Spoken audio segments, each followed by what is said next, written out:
Dans cette vidéo, on va revenir sur le récent retracement qui a pris place sur Bitcoin et les alts. La grande question, c'est évidemment, est-ce que le bottom est posé? On a eu une news importante cette semaine du côté des US, il sortait le PIB au niveau du deuxième trimestre, il y avait une prévision à 2,5, il est finalement sorti à 3, donc plus haut que prévu, ce qui montre une croissance économique assez forte du côté des États-Unis, ce qui a forcément poussé le dollar index à la hausse. Comme on va le voir dans cette vidéo, le dollar index s'est ensuite retourné, mais pendant sa hausse, il a vraiment poussé les assets à risque vers le sud, donc les marchés stocks et les cryptos qui sont extrêmement corrélés comme vous le savez. Les chiffres de l'emploi quant à eux ont été assez moyens, ce qui montre quand même un beau ralentissement au niveau du marché du travail. Suite à ça, on a donc vu les probabilités de hausse de taux augmenter de manière fulgurante. On est aujourd'hui au-dessus de 90% pour le prochain FOMC qui aura lieu le 17 septembre. On attend donc avec impatience le CPI, donc l'indice de l'inflation, plus le taux de chômage pour le mois de juillet, qui va nous donner peut-être plus ou moins de confluence vis-à-vis de cette probable baisse des taux qui aura lieu en septembre au niveau du prochain FOMC. Comme vous le savez bien évidemment, c'est l'événement de liquidité qu'on attend depuis plusieurs mois, et si cette baisse des taux se produit bien en septembre, il y a de très fortes chances que ça propulse les marchés risk-on à la hausse. Dans cette vidéo, je vais donc vous donner toutes les news importantes qui se sont passées au niveau de l'écosystème crypto, et comme d'habitude, bien évidemment, on va aller faire un gros tour au niveau des graphes pour que vous ayez les points importants à garder en tête. Pour rappel, on sort 3 vidéos par semaine où on analyse complètement le marché, donc n'hésitez pas, si ce genre de contenu vous plaît, à vous abonner et à continuer de liker et de commenter nos vidéos. On commence avec les news du côté de BTC. On a MetaPlanet qui achète 463 BTC supplémentaires pour 53 millions de dollars.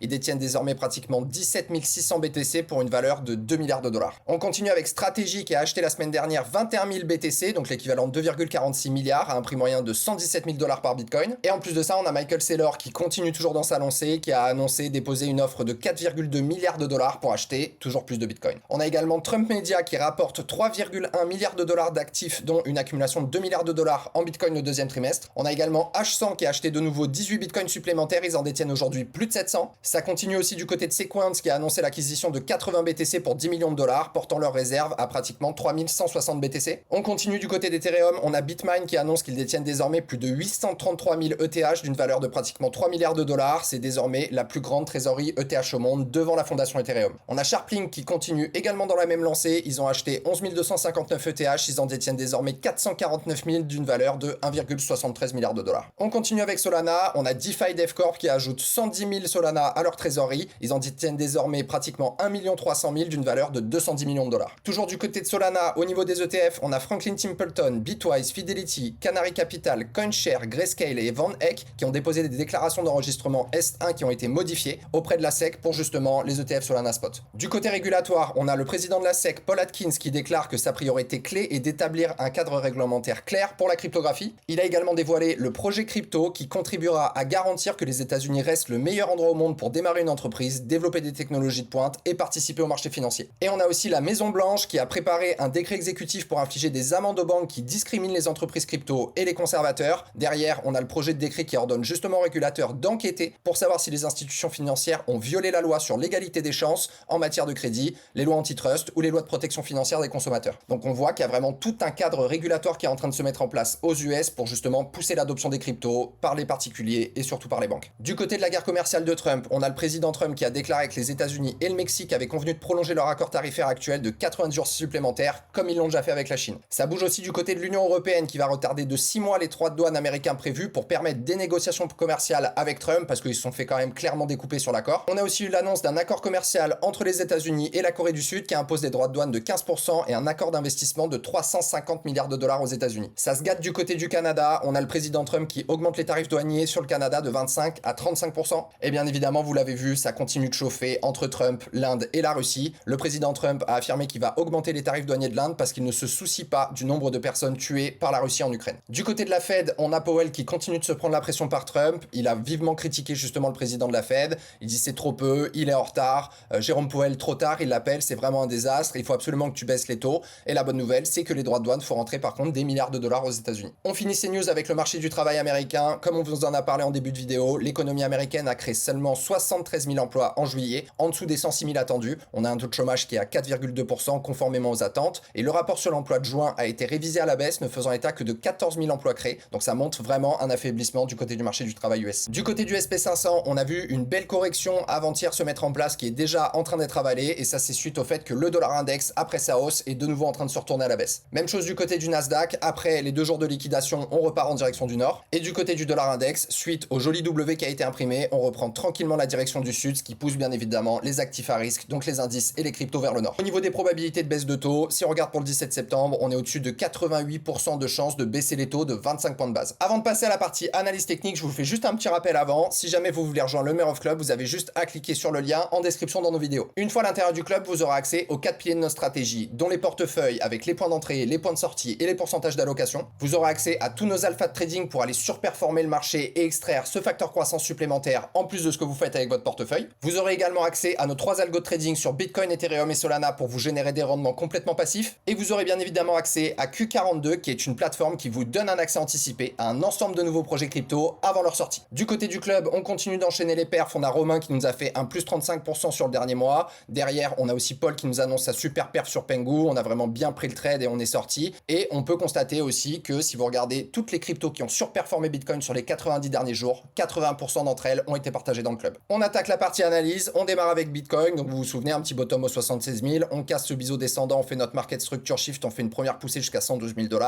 Belle vague corrective en ABC dans un bull flag dans laquelle on a pu revenir travailler toute la zone de déséquilibre de marché. On casse le bull flag à la hausse. On vient faire un nouvel ATH au niveau des 124 000 $. On re-rentre aussi dans un canal descendant qu'on casse à la baisse. On est venu refermer toute la zone de fair value gap vraiment au dollar près. On est venu vraiment retoucher la mèche juste là. Et là, on a réintégré ce canal descendant. Donc là, ce qui serait important maintenant, c'est qu'au niveau du RSI, justement, on repasse au-dessus de la ligne des 50 pour reprendre un momentum haussier. Et ce qui est intéressant, c'est que justement sur le RSI, vous voyez, vous avez quand même une belle trendline là au niveau du cours qui n'a pas été cassée. Donc ça, important qu'on la maintienne. Et on constate sur le RSI qu'on a fait 3 fois un bon rebond, une ici, 2 ici, 3 ici. Donc là, ce qui est important vraiment, c'est qu'on maintienne justement la ligne des 50, qu'on casse cette trendline baissière et là, on pourra vraiment reprendre la direction du nord. Donc là, ce qu'on aimerait voir dans les prochains jours, déjà, c'est un franchissement de justement cette trendline baissière sur le haut de ce canal descendant, peut-être éventuellement un petit pullback avant de repartir en direction des 135-140 000 $. Tout se passe toujours bien du côté de la Bitcoin dominance. Après avoir cassé ce dernier plus bas et commencé à mettre en place cette structure de retournement, on vient vraiment reprendre cette zone de résistance qui nous rejette à la baisse. Donc c'est toujours signe qu'on a de la liquidité qui est en train de passer de Bitcoin petit à petit vers les alts. Quelques autres flots du côté des ETF Bitcoin. On a eu hier une journée à moins 320 millions de $. On a eu la veille à moins 812, l'avant-veille encore à moins 47, à moins 114, pardon. Donc voilà, un peu d'autres flots du côté des ETH sur Bitcoin. On continue l'analyse avec Ethereum qui continue de surperformer Bitcoin après un joli bottom aux 1400 $, un market structure shift, une première poussée jusqu'aux 2900 $, une belle vague corrective en ABC qui nous avait fait casser ce triangle de compression à la baisse mais qui nous a permis de revenir revisiter toute la zone de déséquilibre, la fair value gap qui était justement sous ce triangle. Derrière, on a réintégré, on a refait une nouvelle poussée pour atteindre les pratiquement 4000 $. Petite correction ces derniers jours et là, on reprend tranquillement la direction du nord, sachant que globalement, les points importants à garder en tête justement du côté d'Ethereum, les prochains objectifs, on a déjà atteint le 1 pour 1 sur notre vague 3. Prochain objectif, si on continue de pousser au 1,618, au 4500 $. On continue avec l'analyse de Solana. On avait fait un petit bottom au 97 $. On est venu faire un market structure shift. On fait une première poussée en 5 temps qui nous amène jusqu'aux 186 $. Une belle vague corrective en ABC qui nous ramène en zone de rechargement de longue de tout le premier mouvement. On repart à la hausse dans une vague 3. On vient toucher les 206 $. D'ailleurs, les 200 $ étaient un point de TP des portefeuilles du club, ce qui nous permet du coup de venir réaccumuler tranquillement si jamais on vient dans des zones qui sont intéressantes. On a recassé cette belle zone de résistance, enfin de support qui maintenant est redevenue une zone de résistance qui est quand même un point pivot au niveau des 180 $ sur Solana. On a quand même aussi recassé le RSI au niveau de la ligne des 50. Là, ça serait intéressant qu'on le reprenne pour repartir dans un momentum haussier. Et si on est toujours dans cette grande vague 3, les points importants à garder en tête du côté de Solana, ça serait justement de venir, on est venu chercher, vous voyez, pratiquement les 1 pour 1 au 217 $. Prochain objectif, les 1,618 au 275 $. On continue l'analyse avec Tao. On avait fait un joli bottom au 170 $. Un market structure shift, on pousse en 5 temps, on revient dans la zone de résistance des 450. Belle vague corrective en ABC, on revient pile toucher la zone de rechargement de longue de tout le premier mouvement. On repart à la hausse, mais on se heurte sur la résistance ici des 450 $.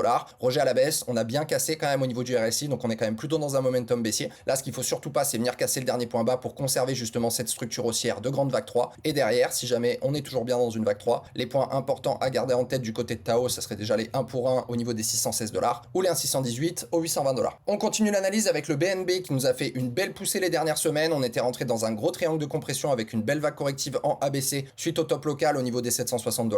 On refait un petit market structure shift, on reprend une structure haussière, une grande une, on revient en zone de rechargement de longue de tout le premier mouvement, on pousse une vague 2, on se refait rejeter par la borne haute de ce triangle de compression. Derrière, on revient toucher la borne basse du triangle, on explose à la hausse, les points qui ont déjà été atteints du côté justement de cette potentiel grande vague 5, on a atteint les 1 pour 1. Prochain point d'intérêt potentiel au niveau des 1,618 aux 905 $ si on est toujours dans cette vague 5. Et après, si on est parti dans une vague de retracement, ce que je pense pas, parce qu'on maintient quand même bien la ligne des 50 sur le BNB, il y a quand même pas mal de traction en ce moment. Donc ce qui serait bien là, ça serait de rester au-dessus des 50 pour garder le momentum haussier et repartir en direction des 1,618 aux 900 $. On continue l'analyse avec AVAX, on maintient difficilement le support des 22 $. On avait fait un joli double bottom au niveau des 16, un market structure shift, une première poussée en 5 temps qui nous amène aux 27 $, une grosse vague corrective en ABC qui nous ramène sous la zone de rechargement de longue de tout le premier mouvement. On reprend la direction du nord, on recasse le support, on recasse le support qui était devenu résistance qui finalement redevient support. Donc là, ça serait bien qu'on continue d'avoir ce momentum aussi, surtout qu'on a l'air de vouloir de reprendre la ligne des 50 sur le RSI. Donc là, il faudrait qu'on se stabilise et qu'on reprenne tranquillement la direction du nord. Si jamais on est toujours dans cette grande vague 3, les points d'intérêt importants à garder en tête du côté d'AVAX, ça serait déjà, on a atteint les 1 pour 1 pratiquement 27 $.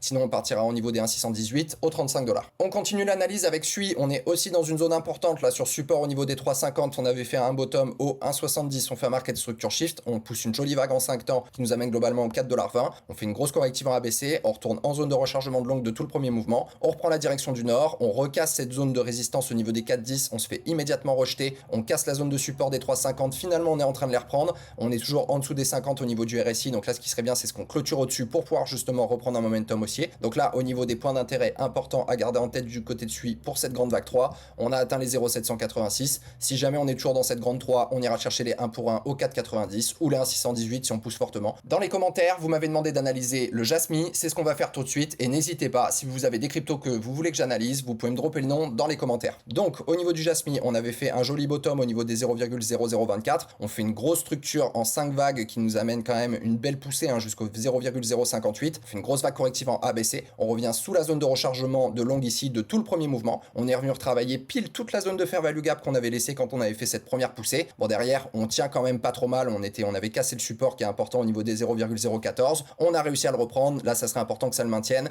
Il y a quand même une petite faiblesse au niveau du RSI. On est sous la ligne des 50. Donc là, il faudrait vraiment recasser pour reprendre un momentum haussier. Et si jamais on a fini cette grande vague corrective en ABC, les prochains objectifs à aller chercher du côté de Jasmy, prenez le haut de votre 1, le bas de votre 1, pardon, le haut de votre 1, le bas de votre 2. Et là, on pourra aller chercher des objectifs de 1 pour 1 au 0,064 ou de 1,618 au niveau des 0,09. Nous, ça fait pas partie des cryptos sur lesquels on est engagé dans le club. On continue l'analyse avec Cookie du côté des agents IA. On avait fait un joli bottom au 0,07. On fait un market structure shift. On fait une belle poussée en 5 temps qui nous ramène dans cette zone de résistance au niveau des 0,35. Belle corrective en ABC qui n'était a priori pas finie. On est toujours en zone de rechargement de longue de tout le premier mouvement. Donc là, ce qui serait important, on est quand même passé proche de la zone de survente au niveau du RSI. Là, il faudrait vraiment reprendre la direction du nord, casser la ligne des 50 pour reprendre ce momentum haussier. Ce qui serait intéressant à garder en tête au niveau des points, si jamais on a fini cette grande vague de corrective, on pourra aller chercher déjà des 1 pour 1 au 0,42 ou des 1,618 dans un premier temps au 0,61 du côté de Cookie. On continue l'analyse avec AAVE, bêta de l'écosystème Ethereum, plus grosse plateforme de lending borrowing, un gros TVL, projet très solide qui est là depuis plusieurs années et qui va très certainement rester là encore de nombreuses années. On est venu faire un petit bottom aux 120 $, un market structure shift, on pousse 5 temps, on arrive en zone de résistance aux 316 $,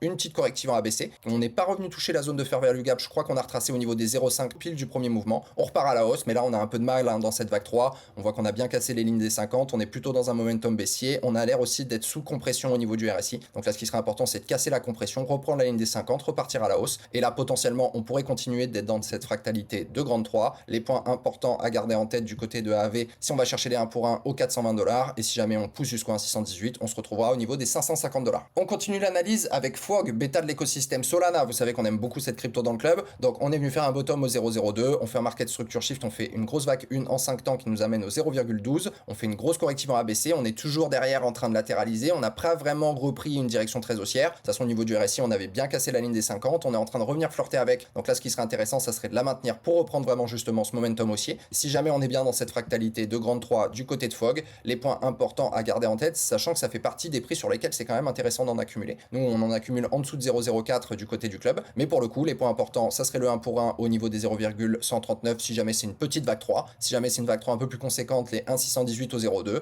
Et si jamais vraiment on se met à pousser, on a les 2,618 au niveau des 0,3. On continue l'analyse avec Pengu, toujours bêta de l'écosystème Ethereum, grosse conviction dans le club, on vous en parle depuis plusieurs mois. On a fait un joli bottom au 0,002, un beau market structure shift, on pousse une vague 1 en 5 temps qui nous amène au 0,018. On fait une longue corrective ABC qui nous ramène en zone de rechargement de longue de tout le premier mouvement. On reprend la direction de la hausse, on a atteint déjà les 2,618 au niveau justement de cette vague 3. Donc déjà, belle poussée, nous ça faisait partie des points justement où on a pris une bonne partie de profit sur nos bagues. Si jamais on revient en accumulé dans les bons prix, très bien. Et si jamais ça ne revient pas, encore une fois, c'est pas grave, on achètera peut-être plus de Pengu, mais nous on préfère gérer notre risque, accumuler dans les bonnes zones, parce que c'est ça qui nous permet déjà de protéger le capital, de pouvoir survivre longtemps pour saisir les fameuses opportunités qui, elles, vont nous permettre justement de générer de la valeur. Mais encore une fois, avec le bon rendement risque, c'est toute la thèse du club. On casse un peu la tête avec les membres là-dessus, mais c'est vraiment quelque chose d'hyper important. Si jamais on continue de pousser, on a les 3,618 au niveau des 0,059, mais il a déjà quand même bien monté là le Pengu. On est en train de retravailler justement la zone de fair value gap, on l'a complètement refermée. Donc là potentiellement, si jamais on continue de maintenir la zone des 50 sur le RSI, on pourra reprendre un momentum haussier et continuer de prendre la direction du nord. On continue l'analyse avec MOG, toujours un bêta de l'écosystème Ethereum. On est venu faire un joli bottom au 0,6022, market structure shift, on pousse en 5 temps, on arrive au 0,5014, belle corrective en ABC, retourne en zone de rechargement de longue de tout le premier mouvement, reprise haussière, quels points ont été atteints déjà au niveau justement de la grande vague 3, on a atteint les 1 pour 1 tout pile, c'était quand même une petite vague 3, on s'attendait à un peu mieux pour tout vous dire, donc là on est peut-être toujours dans cette fractalité de grande 3, les points importants à garder en tête justement, j'aurais pas dû l'enlever mais c'est pas grave, si jamais on continue de pousser, on a les 1,618 au niveau des 0,5027 ou les 2,618 au niveau des 0,5040, après on a un peu cassé la ligne des 50 sur le RSI, plutôt momentum baissier, donc important de reprendre la neutralité pour pouvoir repartir à la hausse et voir une continuité dans cette grande 3. On continue l'analyse avec WIF, cette fois bêta de l'écosystème Solana, donc on est venu faire un joli bottom au niveau des 0,27, market structure shift, on pousse 5 temps, on vient prendre la grosse zone de résistance ici au niveau des 1,30, belle corrective en ABC, retour en zone de rechargement de longue de tout le premier mouvement, reprise haussière, de niveau, on se heurte à la résistance au niveau des 1,30, on repart un petit peu à la baisse, on casse la ligne des 50 sur le RSI, on a l'air d'être quand même sous compression, peut-être qu'on a cassé cette trendline, on espère reprendre au moins la ligne des 50, la neutralité sur le RSI pour reprendre un momentum haussier, et si on est toujours bien dans cette fractalité de grande 3, les points importants à garder en tête si on doit continuer de pousser du côté de WIF, ça serait les 1 pour 1 au 1,70, les 1,618 au 2,35, et si jamais vraiment il y a une grosse vague 3, on ira chercher les 2,618 au 3,45. On finit cette vidéo en analysant le bonk, donc ça aussi, grosse win au niveau du club, double bottom au niveau des 0,5088, market structure shift, on pousse 5 temps, on arrive dans cette belle zone de support résistance d'ailleurs que je vais noter, hop là, qui est au niveau globalement des 0,4026, on part en corrective ABC, on retourne en zone de rechargement de longue avant de reprendre la direction de la hausse, derrière on a bien cassé le RSI aussi là au niveau des 50, ça serait bien qu'on le reprenne pour pouvoir reprendre la direction du nord, mais ça a l'air globalement quand même de tenir au niveau de cette grosse zone de support. Si jamais on est toujours du coup dans cette belle vague 3, on a déjà atteint les 1,618, ça a été une belle prise de profit justement dans le club, et derrière si on continue de pousser la 3, on ira au 2,618 au 0,4059. Voilà les amis, c'est tout pour moi, j'espère que cette vidéo vous a plu, comme d'habitude n'hésitez pas à commenter, à liker et à vous abonner à la chaîne si vous voulez avoir plus de contenu comme celui-ci. Je vous rappelle bien évidemment que tout ce qui a été dit dans cette vidéo n'étant rien d'un conseil en investissement, faites bien vos propres recherches, je vous partage juste mon avis et ce qui pour moi fait sens. En tout cas, on espère que les marchés vous continuez de nous être favorables. C'était JB du Mare of Club, je vous dis à très vite dans une prochaine vidéo.